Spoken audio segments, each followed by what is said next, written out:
V sobotu 23. mája zavítalo do Liptov Arény v Ráztokách futsalové družstvo Makrotým Žilina. Vedenie Mikulášskej mestskej futsalovej ligy pripravilo pre tohto reprezentanta extraligy exibičné stretnutie s víťazom mestskej futsalovej ligy Dom Maxom. Práve Dom Max vyhral ligu bez jediného zaváhania, ale v sobotu ich čakal súper z iného súdka. Skóre zápasu otvoril v 12. minúte domáci Tomek, keď nedal extraligovej obrane ani brankárovi šancu. Aký jednoduchý futsal je, to ukázali Žilinčania v 21.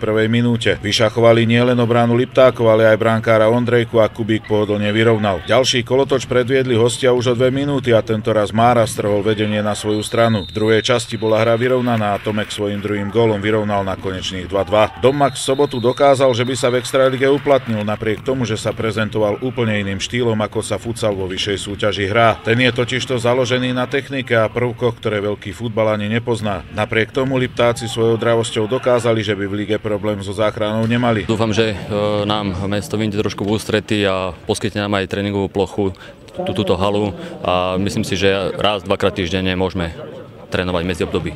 Mužstvo, ktoré za sezónu neprehrá v mestskej lige ani zápas, tak by možno patrilo na vyššie nejaké súťaže. Ja by som si želal osobne ako zástupca stredoregiónu, aby išli hrať nejakú vyššiu súťaž. Futsal je jedný z aktivít, ktoré sa tu rozbehli a ja som veľmi rád, že mestská futsalová liga bola dnešným dňom úspešne zakončená. Verím tomu, že bude aj úspešne pokračovať v ďalších ročníkoch.